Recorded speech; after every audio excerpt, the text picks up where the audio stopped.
একজনে কেনা দর কষাকষি করছে, কেনা বেচা করছে, তোমাদের একজন আরেকজনেরটা এসে যেন নিয়ে না যায়, না কিনে ফেলে, এটা হারাম হয়ে যায়, জায়েজ নাই। মার্কেটে গিয়ে, গরু বাজারে গিয়ে দর কষাকষি চলতেছে, এর মধ্যে একজন টাকা পয়সাওয়ালা আছে, এই লোকে এতক্ষণ পর্যন্ত এটাকে দরদাম করে একটা জায়গায় নিয়ে আসছে, হয়তো বা 1000 5000-এর মধ্যে আটকে আছে। আরেকজন দূর থেকে দেখলো, দেখার পরে আইসাই, ভাই দাম কত? ও সেই যে মূলামূলি হইতেছে এত টাকা, দাও। হয় না এরকম?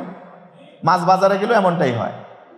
নবীজি সাল্লাল্লাহু আলাইহি ওয়াসাল্লাম বললেন, লা ইয়াবিউ আলা বাইই আহাদিকুম, একজনে কেনা দর কষাকষি করছে, কেনা বেচা করছে, তোমাদের একজন আরেকজনেরটা এসে যেন নিয়ে না যায়, না কিনে ফেলে, এটা হারাম হয়ে যায়, জায়েজ নাই।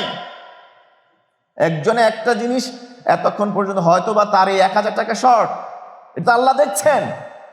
একটা বিধান মান্য করতে গিয়ে, আল্লাহ নির্দেশ মান্য করতে গিয়ে তার সর্বোচ্চটা চাওয়া, সর্বোচ্চটা দিবে সামর্থ্যের মধ্যে, কিন্তু 1000 টাকা তার শর্টেজ, এটা কিভাবে তাকে ভুলিয়ে ভালিয়ে বলে, সুন্দর করে বলে সেটা কমায় আনতে পারে, সে চেষ্টায় আছে। আর আরেকজন আইসাই এখানে বাঘ বসায় নিয়ে গেছে।